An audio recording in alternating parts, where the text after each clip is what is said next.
Olá, gente, bom dia. Pela graça de Deus, estamos aqui mais uma vez para estudar, fazer o 7º estudo. Eu estava faltando a gente fazer, eu estava muito atrasado com esse estudo para passar para vocês. E agora vamos fazer esse estudo aí, beleza? O último estudo foi sobre a queda da humanidade e esse agora é o 7º estudo, no 7º dia, o plano da salvação. Para vocês que nunca viram nenhum estudo desse, tem 6 estudos para trás. Esse é o estudo de número 7, né? Vamos falar sobre o plano da salvação. E é muito importante destacar que após o ser humano, que nem para quem estudou o 6º estudo sabe do que eu estou falando.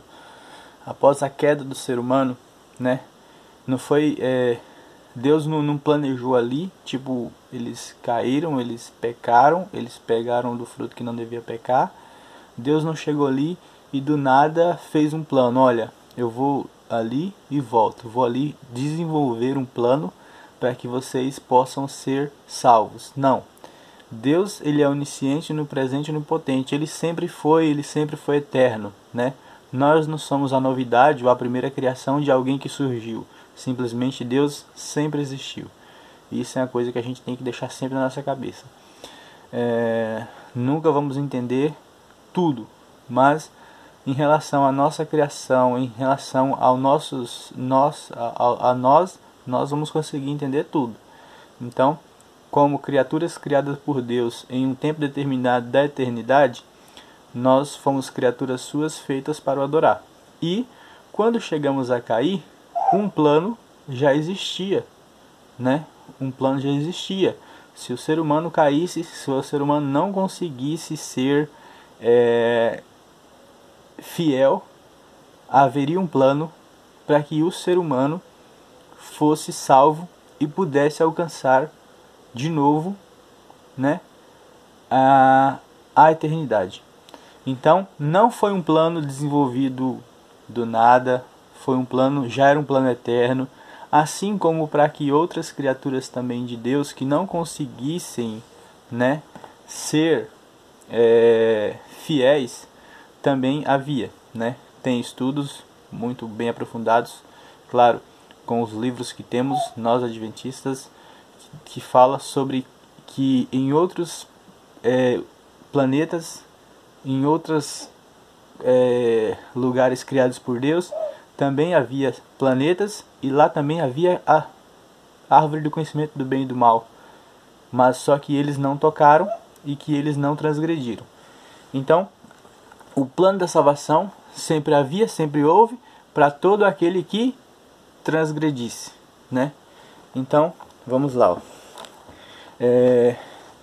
Eu entrei destaquei aqui porque a notinha era muito grande, mas eu coloquei aqui, ó. Deus é onisciente e sabia que em um momento Lúcifer se manifestaria, né? Ele se manifestaria em algum momento, porque Deus é eterno. Não foi algo surpreendente para Deus assim, ó, Lúcifer se manifestou, ele me traiu. Então, assim, Deus já sabia que em um momento ele ia fazer isso. E Deus sabia a hora, o minuto, o segundo que ele faria isso, né? E muitas pessoas se questionam assim, mas se Deus sabia que ele se manifestaria, que ele iria cair, por que Deus não fez nada? É algo que muita gente se pergunta, né? E fica essa questão. Poxa, se Deus sabia que ele iria se tornar Satanás, por que Deus não fez nada? Mas a resposta está aqui, ó. Essa é uma resposta minha, que eu quero dar para vocês, mas vocês vão ter sua própria resposta. Uma resposta está aqui, ó. Ele é o amor, né?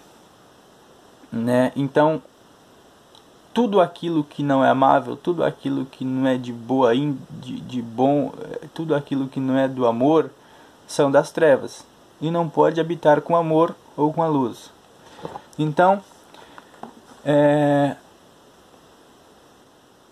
Satanás, ele se tornou Satanás porque ele quis ser Satanás.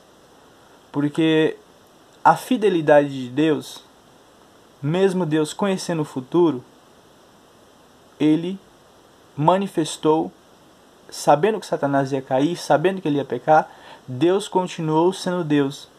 Deus o tratou como sua criatura. Deus o amou mesmo sabendo que ele ia cair, para que assim, se em algum momento ele dissesse, faltou de Deus amor para comigo, não faltou. Ele traiu porque ele se afastou. Ele se afastou porque ele quis se afastar, porque ele quis estar acima. Então, de Deus não faltou nada. Exemplo, tem um casal, marido e mulher. O homem ama a mulher, o homem faz de tudo pela mulher. E o homem, mesmo sabendo que a mulher trai ele, ele continua amando, ele continua sendo fiel. Então, dele, faltou alguma coisa? Não. Muitas vezes, pela mentalidade humana, vocês diriam, que homem bobo, que homem trouxa. Só que ele continuou amando, ele continuou se dedicando, mas a mulher chegou a um ponto de dizer, eu não te quero, e foi embora. É mais ou menos esta relação entre Deus e Satanás. Não foi por falta de amor, não foi por falta da presença de Deus, mas foi justamente ele se afastar de Deus por conta própria, por vontade própria e por livre arbítrio. Mas sempre houve de Deus um plano. Olha, o plano é este. Eu amo e estou aqui pronto para que quando você quiser vir conversar, a gente estabeleça uma nova relação. Mas que da parte de Deus nunca foi afastada dele. Vamos lá, vamos seguir. Provisão divina. Desde quando a humanidade tinha um Salvador? Então, lá em Apocalipse 13:8 diz assim, o plano da salvação fora estabelecido antes da criação da terra, pois Cristo é o Cordeiro que foi morto desde a fundação do mundo. Tá? Apocalipse 13:8, certo? Então, em Tito 1:2 diz assim, em esperança da vida eterna, a qual Deus, que não pode mentir, prometeu antes dos tempos dos séculos. Então, havia algo prometido antes de tudo, havia algo prometido antes mesmo da própria criação, de que se algo acontecesse, se eles se afastassem de Deus, algo teria que ser feito, algo seria feito. E aí surge então esse plano, onde Deus entra como Pai, juiz por um momento, depois entra o Espírito Santo, e entra Jesus, e entra a pessoa do Espírito Santo, e assim, simultaneamente, cada um fazendo o seu trabalho para converter de volta o ser humano à eternidade, né? Essa eternidade que eu digo, a eternidade ou a Deus, é só uma forma de dizer que de uma maneira constante ao qual o ser humano jamais se separaria de Deus de novo. Então, houve sempre uma relação para que, ao ele afastar-se, Deus ligaria isso de novo com esse plano, com o plano da salvação. Poderia o homem, mediante seus próprios esforços, solucionar o problema do pecado? Então, se o homem pode falar assim, olha, se o pecado é um problema, eu vou pegar e vou solucioná-lo. Eu vou parar de pecar. Eu vou simplesmente dar um jeito nele e vou acabar com esse negócio de pecado. Lá em Jeremias 13:23, diz assim, pode acaso o etíope mudar a sua pele, ou o leopardo as suas manchas? Então, podereis fazer o bem, estando acostumado a fazer o mal? Então, nós acostumados a fazer o mal, é impossível nós querermos e mudarmos para fazermos o bem por nossa própria vontade, porque estamos acostumados a fazer o mal. Tem o texto que diz assim, nasci em pecado e em pecado concebeu a minha mãe.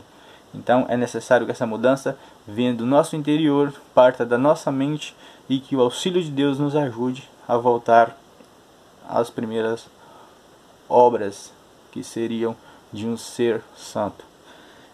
Pelo que ainda que laves-te com salitre e amontoes sabão, a tua iniquidade estará gravada diante de mim, diz o Senhor Jeová. Jeremias 2:22. Então assim, diante de Deus nós sempre vamos aparecer como pecadores, porque o primeiro homem pecou.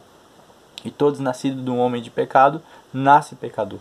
Então era necessário que esse plano fosse desenvolvido para que assim Por exemplo, muita gente poderia dizer, mas quem pecou foi Adão, quem pecou foi Eva. Olha quantos de nós vemos depois. Sim, e você veio de uma linhagem de um homem que pecou, que foi o primeiro homem. Você foi filho desse primeiro homem, você é pecador. Então, por si próprio, não há obras que você faça. Você pode praticar todas as obras de justiça que você imaginar, mas dentro do seu coração, dentro de sua mente, há pensamentos e há desejos de homem pecador, porque você tem raiz de um homem pecador. Ok? Então, não poderia, por nossos esforços, nós solucionarmos o problema do pecado. Ok? Porque somente o Filho de Deus poderia redimir a raça caída? Essa é uma pergunta muito interessante. Por que não poderia um homem simplesmente começar a fazer tudo certinho? Por que não poderia um anjo? Por que não poderia outra criatura? Por que teria que ser o Filho de Deus? Por que teria que ser na realidade o próprio Deus, né, para poder redimir a raça caída? Em Isaías 43:11 diz assim: Eu sou o Senhor e fora de mim não há Salvador. Eu sou o Senhor e fora de mim não há Salvador. Então, o texto é claro, né? Fora de Deus não há Salvador. Fora de Deus não há salvação. Em João 14:6, esse é um texto muito conhecido, diz assim, ó: Eu sou o caminho, a verdade e a vida, ninguém vem ao Pai senão por mim. Então, a ligação entre seres humanos e Deus foi cortada, e agora ela só pode ser ligada através do plano que o próprio Deus dá, que é essa ligação que é através do sangue do seu Filho Jesus Cristo, né? Em nenhum outro há salvação, em nenhum outro, né? Em nenhum outro há salvação, porque também debaixo do céu nenhum outro nome há dado entre os homens pelo qual devamos ser salvos. Atos 4:12. Então, o nome pelo qual nós vamos ser salvos, pelo qual devemos ser salvos, é o nome de Jesus. Vamos para a quarta pergunta aqui, que se fazem muito. Por que o Filho de Deus, para redimir a humanidade, teve de morrer em nosso lugar? Vamos ver? Está em Hebreus 9:22, diz assim, ó: Porque somente um ser igual a Deus poderia redimir a humanidade da maldição do pecado. Sem derramamento de sangue não há remissão de pecado. Então, somente um ser igual a Deus poderia fazer essa obra. E esse ser foi o próprio Deus na pessoa de Jesus Cristo. Ok? A promessa de um Salvador. Quando foi pela primeira vez anunciado o plano da salvação? Então, quando foi que pela primeira vez foi anunciado este plano de salvação?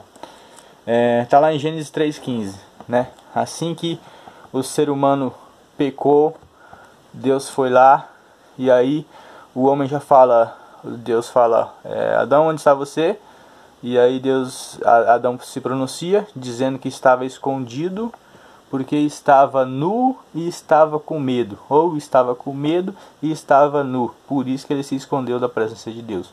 Porque ele já começou a sentir o medo. O primeiro indício de um pecador, sentir medo, né? Então, em Gênesis 3:15 diz assim, ó: Aos nossos primeiros pais, porém inimizade entre ti e a mulher, e entre a tua descendência e o seu descendente. Este ferirá a cabeça e tu lhe ferirás o calcanhar. Então, tá aí. Esta é a sentença proferida aos ouvidos de nossos primeiros pais. Foi para eles uma promessa, ao mesmo tempo em que predizia guerra entre o homem e Satanás. Declarava que o poder do grande adversário finalmente seria quebrado quando Cristo na cruz do Calvário feriria a cabeça da serpente. Mas ali no começo ela lhe feriu o calcanhar. Vamos lá. Sobre que princípio o plano da redenção foi estabelecido? Nisto consiste o amor, não em que nos tenhamos amado a Deus, mas em que Ele nos amou e enviou seu Filho como propiciação pelos nossos pecados. Em 1 João 4:10. Então, prova que nós não amamos desde o princípio é porque não fomos obedientes. Eu vou colocar aqui que Adão e Eva, o primeiro homem e a primeira mulher, não foram obedientes. Então, não ama. Como é que você ama e você não obedece? Então, Deus fala muitas vezes que o amor a Ele está muitas vezes coligado com a questão da obediência, ou sempre está coligado com a questão da obediência. Então nós o amamos, por isso obedecemos. Nós obedecemos, por isso o amamos, né? Então vamos lá. Porque Deus amou o mundo, esse texto estava em 1 João 4,14, e agora é outro texto de João 3,16 que diz: porque Deus amou o mundo de tal maneira que deu seu Filho unigênito para todo aquele que nele crê não pereça, mas tenha a vida eterna. É outro texto bem conhecido, né? Então, ele amou o mundo de uma maneira tão esquisita para nós que somos pecadores, né? Que ele se deu, ou deu seu próprio Filho para nos salvar. E eu costumo dizer assim, que eu me entregar é muito fácil. Agora, eu entregar o meu filho já é algo mais difícil, porque eu jamais vou querer me desprender do meu filho. Por isso que foi uma dor mais intensa, né? O pai, ele faz de tudo para proteger seu filho. A mãe faz de tudo para proteger seu filho. Aquele texto que se usa que ele quer nos ajuntar como a galinha junta os pintinhos debaixo das asas. Foi mostrado uma vez que a galinha, ao fazer isso, ela se queimou todinha e morreu, e os pintinhos que estavam debaixo de suas asas estavam ali vivos e tranquilos. Então, para você ver como ele expressa seu amor para conosco, né? Então vamos lá. Há muito que o Senhor me apareceu dizendo: com amor eterno te amei, também com amorável benignidade te atraí. Jeremias 31:3. Com amor eterno. Então, o amor que Deus sempre teve foi um amor eterno, era um amor duradouro, a qual ele estava preocupado com a salvação, com o nosso bem-estar, né? Vamos estar quase finalizando aqui. Presta atenção nos textos aí, e a luz está ficando meio fraca aqui, mas dá para fazer.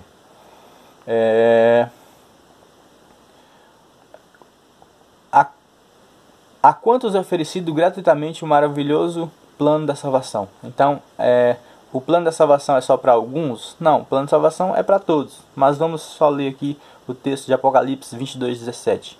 O Espírito e a noiva dizem: vem. Aquele que ouve, diga: vem. Aquele que tem sede, venha. E a quem quiser, receba a graça, a água da vida. Receba de graça a água da vida, né? Jesus disse que se alguém bebesse da água que ele tivesse para dar, jamais teria sede. Então, você passaria a ser um ser eterno, né? Se você recebesse dele essa água. E ele é a propiciação pelos nossos pecados, e não somente pelos nossos próprios, mas ainda pelos do mundo inteiro. Está em 1 João 2:2. Ele morreu por mim individual e por todos individual. Por cada um, ele morreria por cada um, para salvar este um. No começo ele morreu para quem? Para Adão e Eva. E esse plano de salvação se estendeu para todos os seres humanos que viessem após eles. Não retarda o Senhor em sua promessa, como alguns a julgam demorada. Pelo contrário, ele é longânimo para convosco, não querendo que nenhum pereça, senão que todos cheguem ao arrependimento. Está em 2 Pedro 3:9. Então, as pessoas pensam: mas por que Deus permite que isso aconteça? Por que Deus permite que aquilo outra coisa se aconteça? Deixa eu só ajeitar essa luz aqui. Ele simplesmente está dando ser... Ele justamente está tentando ser longânimo. Ele está dando tempo. Ele está aguardando para que mais pessoas se salvem, né? Então, Deus está sendo mais uma vez muito bom para conosco, dando-nos tempo para que nós possamos nos preparar para encontrarmos com Ele no céu. Amplitude do plano de salvação. Uma amplitude do plano de salvação. Além de salvar o homem, o que mais envolvia a vida e consequentemente morte de Jesus nesse mundo? Então, o que mais envolvia a vida e a morte de Jesus? É somente a questão de salvar o ser humano? No livro de Hebreus tem um texto aqui muito... Deixa eu encerrar isso aqui. No livro de Hebreus tem um texto muito interessante, que é esse aqui, ó. Visto, pois, que os filhos têm participação comum de carne e sangue, destes também ele igualmente participou, para que por sua morte destruísse aquele que tem o poder da morte. Ou seja, quem tem o poder da morte? A saber, quem é que tem o poder da morte? O diabo. E livrasse todos que pelo favor da morte estavam sujeitos à escravidão por toda a vida. Então, quando Cristo ele morre ali na cruz do Calvário, ele vem e salva o ser humano. Ele não só salva o ser humano, mas ele acaba com uma coisa que foi criada naquele dia que o ser humano caiu. Ele acaba com a morte e acaba com o originador do pecado também, que seria Satanás, o falso profeta, e todos aqueles que são de contra a palavra de Deus. Então a raiz e o ramo, a morte, né, todos são ali colocados no inferno, ou seja, eles deixam de existir, eles morrem, até a morte morre. É isso aí que acontece, porque no céu a morte não vai mais existir. Então acaba-se a morte, o homem passa de um ser que não seria eterno para agora por um ser com novidade de vida, que vai viver de maneira eterna e que vai gozar da vida e que não mais vai sentir o cheiro da morte ao seu redor ao a sua idade passar, porque agora os seus dias não são contados da mesma maneira, mas ele passa a ser um ser eterno. No plano sálvico de Deus estava também incluída a restauração da terra à sua condição original. Então, nesse plano também, a terra sabemos que ela tornou-se uma verdadeira uma porcaria em relação ao que ela seria se um homem não tivesse pecado. Então também a terra ela vai passar a ser renovada, nós vamos estudar isso para frente, porque que justamente Jesus vem e tira os seus, e essa terra ela vai ser purificada para que nós possamos habitar aqui depois de um período. Vamos estudar também sobre essa questão desse período. Então, Miqueias 4:8 relata bem isso, e em Salmos 37:29 também fala. Diz assim Miqueias: A ti, ó torre do rebanho, monte da filha de Sião, a ti virá, sim virá o primeiro domínio, o rei da filha de Jerusalém. E o outro texto diz: O reino perdido pelo pecado, Cristo resgatou, e os redimidos o possuirão com ele. Os justos herdarão a terra e habitarão nela para sempre. Então, o povo de Israel, eles sempre lutaram por ter uma terra, sempre lutaram por ter um lugar. E, no final de tudo isso, aqueles que foram salvos, os justos, eles herdarão o quê? A terra. Só que não herdarão a terra em ruínas, no estado de calamidade, de guerra, de terremoto, tempestade, nesse vento assombroso que roda de um lado para o outro, trazendo tempestade, trovão. Mas eles herdarão a terra como a terra era no começo, pura, perfeita, tranquila, né? Aonde não tinha os cardos, os espinhos, os abrolhos. Aquilo que veio depois do pecado vai deixar de existir e vamos herdar a terra se eu e você for justo, se eu e você for salvo, porque devemos orar por isso, devemos trabalhar para isso, para que assim a gente possa estar com Deus e morar numa terra onde nem haverá nem choro, nem morte, nem pranto, nem dor. Então, nós vamos herdar esta terra aqui, ok? De uma maneira perfeita. Então, esse foi mais um do compromisso assumido no plano da salvação, né? A terra ela se renovaria. O que resta a todos aqueles que desejam participar do grande plano da redenção? Então, o que resta a mim e a você fazer, já que nós estamos agora desejosos de herdar essa terra, desejosos de estar com Cristo e de ser eterno? Então, reconhecer a própria pecaminosidade. Eu e você tem que reconhecer que nós somos pecadores e que por esse motivo Jesus veio a este mundo viver e morrer por nós, porque todos pecaram e destituídos estão da glória de Deus. Está lá em Romanos 3:23. Então assim, eu tenho que reconhecer que eu sou pecador, você tem que reconhecer que você é pecador e destituídos estamos da glória de Deus. E agora passamos a viver em uma novidade de vida buscando não pecar. Realmente é buscar não pecar, para que assim a gente possa estar no céu. Crer em Jesus e aceitá-lo como Salvador pessoal. Crer no Senhor Jesus Cristo e será salvo tu e a tua casa. Então, o primeiro ato também é crer no Senhor Jesus. Porque ele disse, eu sou o caminho, a verdade e a vida. Não tem como chegar a Deus senão por meio dele. Então, ele é o caminho, a verdade e a vida. A verdade está nele, ele pregou a verdade e nele há a verdade. Então, se você seguir a verdade, você vai estar no caminho de verdade. Eu não conheço quem subiu para o céu sem obedecer. Eu não conheço. Você conhece alguém que viveu de maneira desobediente, viveu de maneira desleixada e subiu para o céu? Então, se você conhecer, me apresente, porque esse aí tem que ser expulso de lá. Mas todo que viveu uma vida de pecado, se converteu, mudou. Até o próprio Davi foi homem segundo o coração de Deus, quando ele se arrependeu, quando ele mudou e quando ele passou a viver em novidade de vida. E esse é o desejo de Deus para cada um de nós, né? Tem outro texto aqui também que diz, não há salvação em nenhum outro, porque abaixo do céu não existe nenhum outro nome dado entre os homens pelo qual importa que sejamos salvos. Porque o nome pelo qual nós vamos ser salvos não são pelas nossas boas obras, não são pelo nosso bom caráter, mas vai ser salvo por Cristo Jesus.